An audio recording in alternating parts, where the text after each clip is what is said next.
2022 का दिन था। ये कोट डाल रखा था डॉक्टर डॉट डॉट उर्फ देवेंद्र बल्हारा ने, और कुछ भविष्यवाणियाँ करी थी और कुछ प्रेडिक्शन थी। प्रेडिक्शन तो नहीं कहूँगा क्योंकि ये तो डंके की चोट पे बोलते हैं, प्रेडिक्शन तो एक अलग चीज़ है। डंके के चोट पे जो बातें बोली थी वो 100 की 100 सच होगी भाइयों। और लोग पहले जो डॉक्टर डॉट डॉट को कहते थे इसका तो दिमाग चल रहा है, ये तो पागल है, ये सठिया गया है, या जो भी XYZ बातें बोली गई, वही लोग आज कह रहे हैं भाई हम ही गलत थे, डॉक्टर देवेंद्र बल्हारा सही कह रहे थे। तो डॉक्टर साहब एक बार हमारे दर्शकों को राम राम कर दो। राम राम जी भाई, सारे भैया ने। डॉक्टर साहब, जो एप्स्टीन फाइल यदि नहीं खुलती तो डॉक्टर देवेंद्र बल्हारा सच्चा नहीं होता। बहुत सारी चीजें, काफी सारी चीजें का फर्क पड़ा है इसमें करमू भाई। जैसे कोरोना वाली वैक्सीन के बारे में जो भी बोला था जी जी, वो सारा 100% सही निकला। बिल्कुल। आर्मी को बेचने वाली बात सही निकली। ठेके पे जवान लगा करेंगे तो जब यह अग्निवीर आई वह भी सही निकली। अनाज की किल्लत होएगी, अब बीज नहीं मिल रहे, वह भी सही होएगी। पानी खराब करेंगे और आपको आने वाले टाइम में पीने वाले पानी भी नहीं मिलेगा, और गांव के गांव बर्बाद करेंगे, वह भी सही मिली। गांव उजाड़ने हैं इनको, इस बात का सबूत अब बुलडोजर चला के गांव जबरदस्ती शहर में शामिल करके, शहरों गामा की रजिस्ट्री करके जमीन खोज कर, वह भी सही निकली। गामा की जमीन जो सामूहिक जमीन थी, चौपाल की, अस्पताल की, जोड़ की, बणी की, शामलात की, मंदिर की, गलियों की, वो सारी जमीन सरकार ने अपने नाम रजिस्ट्री धोखे तक कर ली, वह भी सही निकली। और सरपंचों की कोई पावर नहीं रहेगी, वह भी सही निकली। और ये प्राइवेटाइजेशन हर चीज का करने लाग रहे हैं, वह भी सही निकली। तो जो लगभग चीजें तो जो है वो सही निकली थी। अभी इसमें और बहुत सारी रहेगी लेकिन उसका जिक्र करने की जरूरत नहीं है। बात एप्स्टीन की आती है, उसमें मैं एक को तड़ीपार और एक को आदमखोर बोला करता था, वह भी सही निकली। आदमखोर वो निकला, ठीक है। इनको समलैंगिक संघ कहा करता था कि ये समलैंगिक हैं, इसीलिए अपनी लुगाई को छोड़ कर भागा था, वह भी सही निकली। क्योंकि अब लोग कह रहे हैं ये ट्रम्प के आगे झुकता है, तो अब वो कैसे झुकता है वो तो देख दुनिया जाने कुकर। लेकिन कहते हैं ना भाई, दुम्मा उड़ता लिकड़ा करा जड़ा ऐग हो। प्रत्यक्ष को प्रमाण की आवश्यकता नहीं, तारीखें मैच की जाती हैं, तो उन्हीं तारीखों में जब वही डेट मतलब निकल के आती हैं। देखो, समझदार के लिए इशारा काफी है, तार जुड़ जाते हैं। अब मैं डॉक्टर साहब आपसे थोड़ा एक नु कहूँ जो हरियाणवी में कहा है, अब भाई पुच्छा पढ़ना ईब अगले 4 साल तक का हम पुच्छा पढ़वाने लग रहे हैं भाई। एक किस्म तक इनको हम ये भी कह सकते हैं, ये है डॉक्टर डॉट डॉट ज्योतिषाचार्य, भविष्यवाणी भविष्यकर्ता, है ना। इसमें भविष्य का कोई खेल नहीं है। इसमें मैं बताऊं सही में तो अगर आप अपनी मौजूदा स्थिति देख लो और पिछली स्थिति देख लो, जैसे फॉर एग्जांपल कोई आदमी सर्कल में घूम रहा है, अभी मौजूदा स्थिति में वो यहाँ है और पहले वो यहाँ था, तो आदमी अंदाजा लगा लेगा भाई ये सर्कल में वापस सर्कल पूरा कर लेगा। कोई आदमी सीधा आ रहा था इधर से और अब उसका मुंह इधर है, तो पता लग जाएगा भाई ये वहां पहुंचेगा।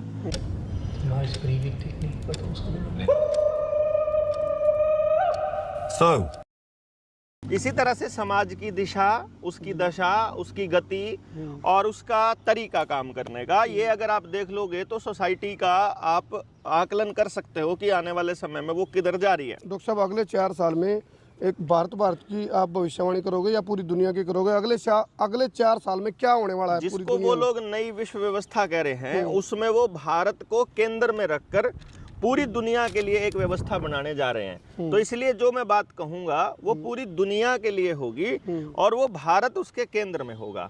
उसका कारण ये है कि जब पूरी दुनिया को कंट्रोल करना, ये किसी को भी कंट्रोल करना हो, किसी को भी, जैसे 2 बिल्लियों की रोटी अगर खानी थी तो उनके झगड़े का फायदा उठाया बंदर ने, मतलब थोड़ी उसकी ऐसा करके वो ले गया, कूट डालो राज करो।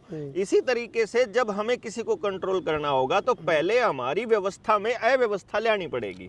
तो अब इस एप्स्टीन फाइल से भारत के लोगों का और पूरी दुनिया के देशों के लोगों का मिजाज चेक किया जा रहा है कि अपने नेता के आदमखोर सिद्ध होने के बाद, पेडोफाइल सिद्ध होने के बाद, सारे गंदे कामों का सबूत आने के बाद देश के लोग अपनी अपने झगड़े में ही उलझे रहते हैं या वाकई देश के बारे में सोचना चालू करते हैं।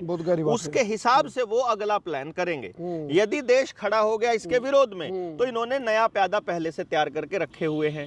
राहुल गांधी के रूप में कह लो, ममता बनर्जी के रूप में कह लो, आप नीतीश कुमार के जैसा कह लो, अरविंद केजरीवाल के जैसा कह लो, अखिलेश यादव जैसा कह लो, मतलब वो पहले से प्यादे तैयार है। यानी कि टेम्परेचर चेक किया जा रहा है। हाँ, फिलहाल टेम्परेचर चेक हो रहा है। दूसरी बात, अब जब ये व्यवस्था बनानी होगी इनको, तो पानी की किल्लत पहला एक बड़ा जबरदस्त आने वाले समय में आपको सहन करना पड़ सकता है पानी की किल्लत के साथ साथ जहां पानी अवेलेबल होगा, जिन गांवों में अंडरग्राउंड वाटर है, यानी कि जैसे आपका गांव नदी के या नहर के आसपास कहीं पड़ता है तो नीचे पानी रिश्ता रहता है, जिसकी वजह से चोआ थोड़ा ऊपर रहता है, वहां पर वो फैक्ट्रिया या कोई प्लांट ला करके वहां अंडरग्राउंड रिवर्स बोरिंग करके नीचे के पानी को खराब करना। उससे क्या फायदा मिलेगा इनको पानी देखो, आप भोजन के बिना एक हफ्ते तक रह सकते हो, लेकिन पानी के बिना एक हफ्ते तक नहीं रह सकते। यानी कि हवा के बाद अगर सबसे ज्यादा जरूरी कोई चीज इंसान को जीने के लिए चाहिए तो वो पानी चाहिए। आपने दूषित पानी पिया तो आप बीमार पड़ोगे, तो आप मर जाओगे, तो आपके संसाधन फिर भी इनके हो जाएंगे। और अगर आप साफ पानी पियोगे तो आप लड़ने लायक रहोगे। तो पानी ना ही मिला फिर तो आप सीधे सीधे इनके कंट्रोल में हो। तो पानी आने वाले समय के युद्ध का केंद्र बिंदु होगा। ये उन्होंने एक बिविलिया के अंदर उन्होंने एक वाटर वॉर करके देखा था। आप जाके चेक करियो आप, बोविलिया वाटर वॉर, उसमें उन्होंने पानी के सारे अधिकार कंपनियों को देके चेक किए थे। अच्छा। ये देखने के लिए कि देश दुनिया में क्या असर पड़ेगा उसका। और वहां ये हालत हुआ कि तेल से महंगा पानी मिलना चालू हो गया जहां पानी नहीं मिलता है। अच्छा। तो यहाँ हमारे यहाँ भी पानी अगली किल्लत। दूसरा कंट्रोल का रास्ता उन्होंने अपनाया हुआ है अनाज का। अनाज की किल्लत होगी, 100% होगी, इसमें आप चाहे जितना मर्जी जोर लगा लीजिए। तो डॉक्टर डॉट खोट काटने लग रहे हैं भाई सारे। हाँ, तो सुनते रहो, जानते हैं। अब अनाज की किल्लत कैसे होगी? किसानों का आंदोलन चल रहा है, इधर से फ्री ट्रेड एग्रीमेंट चल रहा है। अब फ्री ट्रेड एग्रीमेंट में गेम देखिएगा आप, इस खेल को समझिएगा। फ्री ट्रेड एग्रीमेंट में उन्होंने कहा कि अमेरिका से हमको सस्ता अनाज मिल सकता है। किसान कह रहा है हमको महंगी एमएसपी चाहिए, कम से कम न्यूनतम मूल्य चाहिए जो हमारी वो है। अब जितना मूल्य किसान मांग रहा है उससे सस्ता अगर अमेरिका से पड़ता है भारत को, तो फिर किसान को एमएसपी देने का कोई लॉजिक बनता नहीं। तो उसका कौन खरीदेगा? अगर अडानी ने भी खरीदना होगा तो वो अमेरिका से खरीद लेगा, आपसे क्यों खरीदेगा?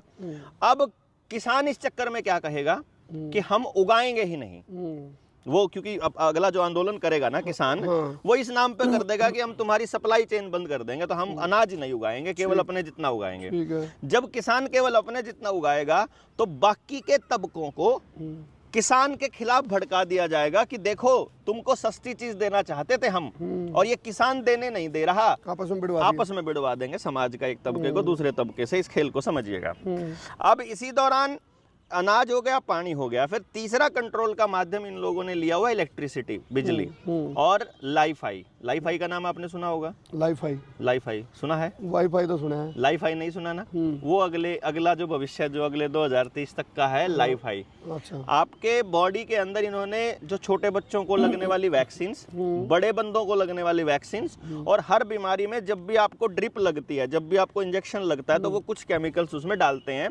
आपकी बॉडी के अंदर नैनो पार्टिकल्स, नैनो रोबोट्स डाल दिए हैं इन लोगों ने, मतलब जो ट्रीटमेंट के नाम पर एक्टिव होंगे वो हाई फ्रीक्वेंसी पे, यानी जैसे डीजे चल रहा है वहां पर। अच्छा। बहुत ज्यादा फिजिकल वर्क करोगे आप, जैसे सेक्सुअल एक्टिविटी हो गई, जिम हो गया, या कोई और फिजिकल या खेल हो गया उसके दौरान, या फिर 5G के रेडिएशन और उससे। तो क्या इफेक्ट करेंगे वो? मैं बता रहा हूँ। अगर देश दुनिया को पता लग गया हमारी वीडियो सुनकर कि 5G का रेडिएशन और ये वाईफाई जो है बड़ा नुकसान करता है, तो हम लोग टावर और वाईफाई को फेंक देंगे।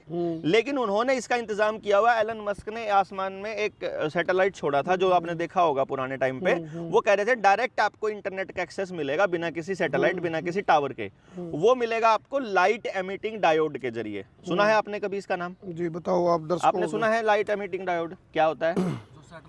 लाइट एमिटिंग डायोड, उसकी शॉर्ट फॉर्म देखोगे उसका नाम है एलईडी। आपके घर में जिस भी चीज में एलईडी है, जैसे आपकी गाड़ी की लाइट एलईडी है, आपके मोबाइल की स्क्रीन एलईडी है, आपकी गलियों की लाइटों में एलईडी है, आपके घर की लाइटों में एलईडी है, वो एलईडी आपके इंटरनेट के मॉडेम का काम करेगी। उसी का नाम लाईफाई है। और जो ये अभी सर्च करना आप लाईफाई, जो टीवी स्क्रीन वाली एलईडी होती है, ये भी मॉडेम का काम करेगी। इसका मतलब ये हुआ कि आपका पूरा घर और आपकी गाड़ी और आपका मोबाइल, यानी आपकी पॉकेट, अपने आप में वाईफाई रेडिएशन का एक सिस्टम बन जाएगा। तो इसका सबका मास्टरमाइंड कौन है डॉक्टर साहब? देखो, मास्टरमाइंड आपको नजर आएगा, जैसे कंप्यूटर का मास्टरमाइंड आपको दिखाई दे रहा होगा कि विंडो, इंटरनेट, एंड्रॉयड वगैरह का जो मालिक है वो बिल गेट्स है। फिर आपको नजर आएगा कि स्टीव जॉब्स मालिक था एप्पल का। आपको दिखाई देगा कि भाई विप्रो का मालिक अजीम प्रेम जी है। महिंद्रा का मालिक जो है ये आनंद महिंद्रा है। टाटा का वो दिखेगा आपको। फिर इसी तरह से अडानी अंबानी, आपको ये अलग अलग वेंचर्स के मालिक दिखाई देंगे। लेकिन आपको ये नहीं पता शायद कि ये जितने भी इंडस्ट्री हैं पूरी दुनिया के अंदर, उन सारी इंडस्ट्रीज की वेल्थ मैनेजमेंट का जो काम करती हैं वो करती हैं ब्लैक रॉक जैसी कंपनियां। ब्लैक रॉक हो गया, वेनगार्ड हो गया, 2 सबसे बड़ी कंपनियां हैं। अगर इनके वेल्थ का अंदाजा आप लगाओगे तो भारत का टोटल एनुअल बजट होता है 50 लाख करोड़ का। और अगर मैं एक कंपनी जिसका नाम ब्लैक रॉक बोल रहा हूं उसका जो वेल्थ मैनेजमेंट लगाऊंगा 1 साल का, वो है 1270 लाख करोड़। 1270 लाख करोड़, यानी कि वो भारत की व्यवस्था में अगर आ जाए, हमारे बजट में अगर आ जाए, तो वो 25 साल तक भारत का बजट चला सकती है। इतनी बड़ी कंपनी है। यानी वो एक कंपनी इतनी बड़ी है और उस कंपनी ने हर कंपनी के अंदर डिसीजन मेकिंग के लेवल पर फाइनेंस और मैनेजमेंट किया हुआ है। यानी अडानी एक स्टेप भी उसकी मर्जी के बिना नहीं उठा सकता। वो कंपनी है जूस की, यहूदियों की। अच्छा। जो 13 फैमिलीज जिसका जिक्र पूरी दुनिया करती है, जिसका जिक्र हमने अपनी जो पहली वीडियो थी डॉट जिसमें बड़ा वायरल हुआ, ये वाली जैकेट भी खूब वायरल हुई थी, जिसमें वो जो यहूदी परिवार हैं वो पूरी दुनिया के उद्योगपतियों की कंपनियों को कंट्रोल और मैनेज करते हैं, उनकी संपत्तियों को। अच्छा। यानी उनकी कोई औकात नहीं है। यानी अडानी अंबानी आपको अपने देश के लगते होंगे, महिंद्रा आपको अपने देश का लगता होगा, उसकी कोई औकात नहीं है उसके सामने। वो जब चाहे ऐसे शेयर मार्केट में उसके शेयर को जब मर्जी खत्म कर सकते हैं। तो ये भैया हैं, ये उनकी तरफ से तो ये, अरे वो मतलब भैया तो फिर भी हमारी स्टेट का है, भैया तो फिर भी हमारी देश का आदमी है। उनकी तरफ से तो वो कीड़े मकोड़े हैं बेसिकली, जब चाहे मसल देंगे। तो वो लोग इस पूरे सिस्टम को कंट्रोल करना चाह रहे हैं। इसमें जो उनका मुख्य खेल है वो है परमात्मा के बराबर खड़ा होना। उनका जो क्लेम है, वो क्लेम क्या करते हैं, और देखो कमाल की बात क्या है इसमें मैं आपको बताऊं, ये आपको राम रावण के युद्ध में भी नजर आएगा, ये आपको कंस और कृष्ण के युद्ध में भी नजर आएगा। यही चीज आपको दैत्य दानव ये दैत्य दानव जब इकट्ठे होते हैं और देव एक तरफ होते हैं, देव दानव युद्ध जो होता है उसमें नजर आएगा। फिर ये कुरान में भी आएगा, फिर ये बाइबल में भी आएगा इसका जिक्र। वो क्या कहता है कि परमात्मा जिस तरह से आपको शक्ति देता है लिबरेशन से, लिबरेशन मतलब आज़ादी से, यानी जब आप खुश होते हैं, जब आप उत्साहित होते हैं, जब आप आंदोलित होते हैं, तो आप ताकतवर बनते हो। ये है परमात्मा के रास्ते पर चलने का रास्ता। यानी जिस काम को करने पर आप खुश होते हैं तो वो परमात्मा की तरफ लेके जाता है और वो अंदर से आपको ऊर्जा से भरता है। दूसरी तरफ जो परमात्मा का एंटी शैतान है, जिसको वो कह रहे हैं देव दानव में दानव जो है, वो आपको श्रिंक करके मजबूत बनता है। यानी वो आपको डर लालच से मजबूत बनता है। यानी जैसे आंदोलन से आप मजबूत होते हो तो डर से आप कमजोर होते हो, तो वो मजबूत होता है। यानी ये फ्रीक्वेंसी ऐसे चलती है कि अगर इधर जाओगे तो वो कमजोर पड़ेगा। यानी कि शैतान भगवान पे हावी होना चाह रहे हैं। हाँ, ताकत इधर जाएगी तो भगवान हावी है, इधर जाएगी तो शैतान हावी है। इधर जाओगे तो दूसरों के लिए काम करना, लालच से मुक्त होकर काम करना, डर से मुक्त होकर काम करना, आंदोलित होकर काम करना, ये तो परमात्मा की तरफ लेके जाएगा। आप लालच में फंस कर काम करना, डरे हुए काम करना और सिर्फ अपने बारे में सोचना, सिर्फ अपने लालच के विषय में सोचना, अपनी चीजें इकट्ठा करने, वो शैतान की तरफ लेके जाएगा, तो उधर से परमात्मा कमजोर पड़ेगा। तो वो क्या कह रहे हैं कि परमात्मा जो कर सकता है वो हम भी कर सकते हैं। परमात्मा यदि किसी को जीवन दे सकता है, हमने देखो वैक्सीन से कितनी जान बचाई है। परमात्मा किसी को पैदा कर सकता है, देखो हमने भी प्राइवेट लैब बना दी है जिसमें हम मशीन के अंदर बच्चा पैदा कर देते हैं। साइकोलॉजी वार है। हाँ, साइकोलॉजिकल तो है ही, साथ में ये आध्यात्मिक वार है, बेसिकली स्पिरिचुअल वॉर है। अगर इसको देखा सही तरीके से देखा जाए कि खोपड़ी खराब करनी है लोगों की और वो भ्रम में इतनी उसकी ऊर्जा को चूसना है। अगर आप एडिट करेंगे अगर इस वीडियो को, तो मैं आपको एक वो देता हूँ आइडिया। एक तरफ लगाना अपने रेडियो या टीवी का सर्किट, वो तो खुल जाएगा, खुल के उसका फोटो लगा के देखना या इंटरनेट पे मिल जाएगा। और एक तरफ लगाना किसी शहर का डिजाइन। अच्छा। तो शहर का डिजाइन और रेडियो का सर्किट बिल्कुल सेम है, अच्छा। यानी कि वो जो रेडियो है बेसिकली वो एनर्जी हार्वेस्टिंग सिस्टम है। तो शहर भी लोगों की ऊर्जा को हार्वेस्ट करने का सिस्टम है।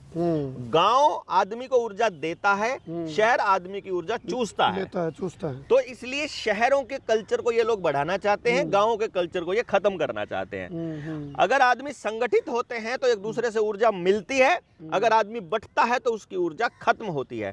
तो शहर इसलिए बांटने का काम करता है, शहर का जो सिस्टम है वो एक दूसरे से दूर रखने का काम करता है। तो ये लोग सबको अलग अलग रख करके डर और लालच के जाल में फंसा करके ये उनकी ऊर्जा को चूसना चाहते हैं और परमात्मा के बराबर खड़ा होना चाहते हैं कि देखो तुम जो कर सकते हो वो हम भी कर सकते हैं। उनको एक किस्म से अपना गुलाम बनाना चाह रहे हैं, प्यादा बनाना चाह रहे हैं, कठपुतली बनाना चाह रहे हैं। कठपुतली तो आप अपने आप बन जाओगे जब आपके पास अपनी कोई पावर नहीं रहेगी, जब आपके जीवन का कोई मकसद नहीं रहेगा, जब आपका कोई पर्पस नहीं रहेगा, जब आप गलत दिशा में चलोगे तो आप ऑटोमेटिक उनके गुलाम बन जाओगे। क्योंकि पथ भ्रष्ट आदमी, मान लो आप रास्ता भटक गए हो और उस जगह के बारे में कुछ पता नहीं है, तो सामने से जो दिखाई देगा आप उसी से पूछोगे कि भाई वो रास्ता बता दो। और वो रास्ता अगर आधा बना हुआ है तो फिर वैसे ही गाड़ियां पुल से नीचे उतरेंगी, जहां आधा बना हुआ पुल है वहां से भी उतर जाएंगी। इसमें डॉक्टर साहब क्या दुनिया छोटी करने का भी बात सुनने में आती है? नहीं भाई दुनिया छोटी करनी, इनको आबादी नहीं, सिर्फ लोग कम करने हैं ताकि लोगों को कंट्रोल करना आसान हो जाए। जनसंख्या हमारे दो इसी षड्यंत्र का हिस्सा था। पॉपुलेशन प्रॉब्लम होती है ऐसा कहना भी इसी षड्यंत्र का हिस्सा है। हमारे पास अनाज की कमी है ये भी इसी षड्यंत्र का हिस्सा है। नौकरियां नहीं बची हैं ये भी इसी षड्यंत्र का हिस्सा है। संसाधनों को लूट रहा है और समाज जो है वो खराब है ये भी इसी षड्यंत्र का हिस्सा है। रियलिटी में ये लोग ये कहते हैं आपको कि यू आर यूजलेस ईटर, यानी आप काम के नहीं हो, सिर्फ खा रहे हो। तो ऐसे लोगों को खत्म हो जाना चाहिए। तो जो सिर्फ काम का आदमी है सिर्फ उसको रखो और बाकी सबको निपटा दो। कुछ सुनने में ये भी आया भाई ग्लोबल स्पेस में एक अपनी अलग दुनिया बसाना चाह रहे हैं कुछ लोग, जैसे जो तेरा फैमिली का जिक्र कर रहे हो आप। नहीं, वो जो ग्लोबल स्पेस है इसको थोड़ा सा दूसरे एंगल से सोचा जाए। इस जमीन पर ही कुछ जगह ऐसी हैं जो इन्होंने आम जनता के लिए बैन की हुई है। जैसे पुराना म्यूजियम कोई है, अगर पुराना किला अगर कोई है, ये लाइट हाउस जो बना रखे हैं समंदर किनारे, या अंटार्कटिका का कुछ एरिया है, या फिर दक्षिणी गोलार्ध और उत्तरी गोलार्ध का कुछ पार्ट है, एक वो या हिमालय पर कुछ एरियाज हैं। यूएसए का एरिया 51 का भी जिक्र आता है। एरिया 51 तो एक तरह से मैं इसको क्या कहूँगा, कॉन्स्पिरेसी है, कॉन्स्पिरेसी थ्योरी है। वो लोगों के अंदर एलियन कॉन्सेप्ट को डालने का एक आइडिया है जो कि एक्चुअली झूठ है, प्योर। क्या लगता है एलियन होते हैं? आप खुद एलियन हो इस धरती पर। उनकी नजर में हो सकते हैं दूसरे ग्रह के नहीं, आप एक्चुअली आप एलियन हो। आप इस धरती पर भेजे गए हो एक्सपेरिमेंट के लिए। इंसान, यानी कि आपका मतलब है इंसान। जी। इंसान धरती पर एक्सपेरिमेंट के लिए भेजा गया है, बाकी जानवरों की तरह ही। और ये जो कॉन्शियसनेस जिस तरह से काम करती है, वो स्पेस में जाने के लिए उनके पास पोर्टल्स हैं। पोर्टल मतलब ऐसे द्वार होते हैं, जैसे चांद पर जाना है तो चांद और धरती जैसे समय होता है, समय ऐसे फोल्डिंग सिचुएशन में होता है इस तरह से। तो समय कभी भी लीनियर नहीं होता। आप कभी भी जीवन में पास्ट में नहीं जा पाओगे, आप फ्यूचर में नहीं जा पाओगे। उसी वक्त पास्ट और फ्यूचर एग्जिस्ट कर रहे होते हैं, यू आर कंट्रोलिंग दैट। इसी तरह से दुनिया की प्रत्येक जगह दूसरी जगह से मात्र एक कदम दूर होती है, और उस जो बीच की जगह है उसको वो लोग पोर्टल के जरिए पहुंच सकते हैं। यानी एक कदम इधर रखा उधर रखा तो चांद पे पहुंच गए, यहाँ रखा तो इस पे हो गए। तो वो पोर्टल्स हैं जिनकी बात कर रहे हैं। अभी आखिरी सवाल लूंगा एक आप, क्योंकि आपने समस्याएं बता दी, भविष्यवाणी कर दी, और शायद आपका यू कोट एक दिन संग्रहालय में भी रखा जाएगा। याद बन कर रह जाएगा, क्योंकि ये संग्रहालय में रखने की क्यों, इसी कोट के माध्यम से कई चीजें खुली थी और वो सच साबित हुई। समाधान भी पूछेंगे आप पे, उससे पहले एक और क्वेश्चन का जवाब लेना चाह रहे हैं ऑडियंस। इल्यूमिनाटी का क्या फंडा है, ये क्या है इल्यूमिनाटी? ये बेसिकली अलग अलग जैसे कह देते हैं कि भैया ये सीक्रेट सोसाइटी है, उन सीक्रेट सोसाइटीज़ को नाम दे दिया गया है। तो बेसिकली ये नाम उन्हीं लोगों का दिया हुआ है कि लोग इल्यूमिनाती शब्द में फंस जाएं। वो लोग नहीं होंगे। वो क्या करते हैं, मान लीजिए आपके नाम पर एक कंपनी खोली और उस कंपनी की आड़ में सारा घपलाबाजी करते रहे। जैसे पहले उन्होंने उस कंपनी का नाम था यूनाइटेड नेशंस, अच्छा। यूनाइटेड नेशंस के नाम पर सारा घपला किया। जब यूनाइटेड नेशन की पोल खुलने लगी, वर्ल्ड हेल्थ ऑर्गेनाइजेशन को जब लोगों ने वर्ल्ड हेल्थ ऑर्गेनाइजेशन बोलना चालू कर दिया, जब पता लगा कि वर्ल्ड हेल्थ ऑर्गेनाइजेशन कितना बड़ा गंदा काम कर रहे हैं, यूनाइटेड नेशन का एजेंडा 21 कितना खतरनाक है, और एजेंडा 2 इवेंट 201 जो जॉन हॉपकिंस में किया था बिल गेट्स ने, उसके बारे में तो हमने आपको उस वीडियो में बताया था। Future option. We've got it. Precision tools, real-time insights in one. जब उसके बारे में लोगों को पता चलने लगा तो उन्होंने यूनाइटेड नेशंस का नाम लेना बंद कर दिया और अब नया प्लेटफॉर्म दे दिया वर्ल्ड इकोनॉमिक फोरम। अच्छा। इसी तरह से अब लोग जब इल्यूमिनाती का बहुत सारा जिक्र करने लग जाएंगे तो इल्यूमिनाती में वो 20-22 लोगों को या 13 लोगों को किसी और को लगा देंगे और खुद निकल के कोई और संस्था बना लेंगे। तो इस नामों में इसलिए आपको नहीं फंसना है।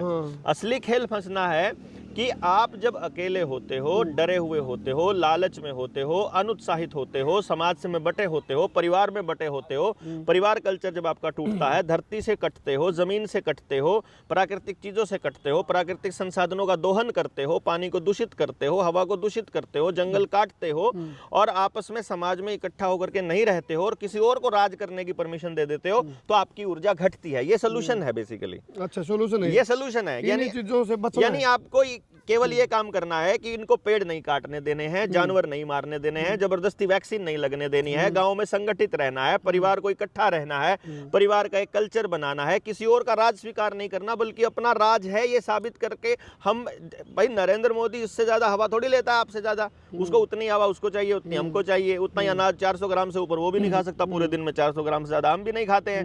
परमात्मा नहीं उसको बनाया, परमात्मा नहीं हमको बनाया, वो कोई नॉन बायोलॉजिकल थोड़ी ना है। बिल्कुल भाई नॉन बायोलॉजिकल आदमखोर थोड़ी होते हैं, कोई ऐसा थोड़ी होता है। तो आपको ये पता होना चाहिए कि आपका इसका सलूशन है पारिवारिक ढांचा।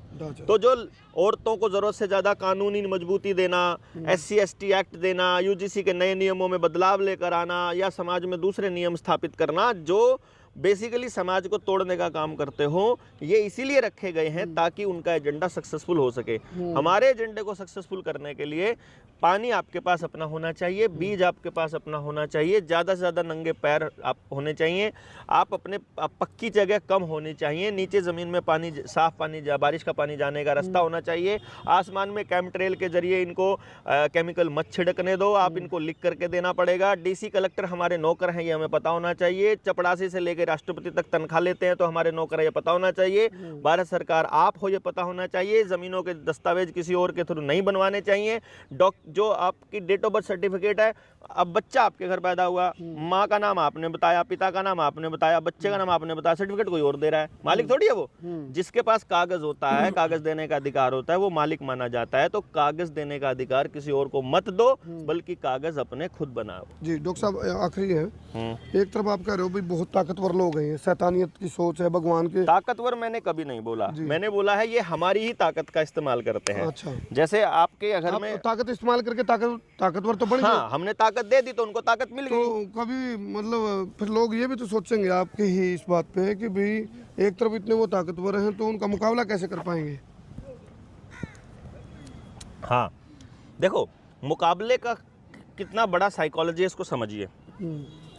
एक कहानी आती है, आपने सुना होगा कि पानी में मगरमच्छ से बैर नहीं करना चाहिए क्योंकि पानी में मगरमच्छ बहुत मजबूत होता है। सूअर से कभी कीचड़ में मत लड़ो, उसको कीचड़ में मजा आता है और आप मतलब आपका बुरा हाल हो जाएगा।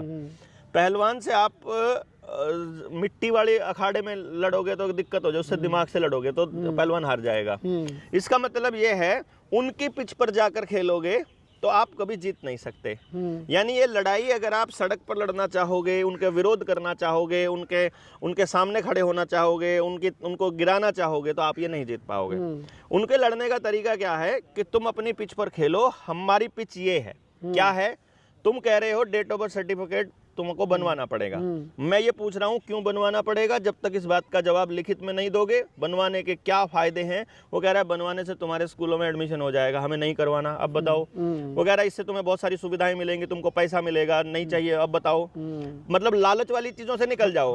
लालच से निकल गए, अब डेट ऑफ बर्थ सर्टिफिकेट का क्या काम है बताओ? मान लो ये जो पढ़ाई में आप पढ़ा रहे हो, इसी के लिए आपको जरूरत है डेट ऑफ बर्थ सर्टिफिकेट की, आधार कार्ड के लिए जरूरत है। आधार कार्ड की किस लिए जरूरत है? कि आपको उनकी सुविधाएं लेनी है। हम तुम्हारी सुविधाएं नहीं लेते हैं। बस अब बताओ, अब हमें क्या जरूरत है कागज बनाने की? अब तो कोई जरूरत नहीं है। तुमको इस जमीन की रजिस्ट्री करने की ताकत किसने दी?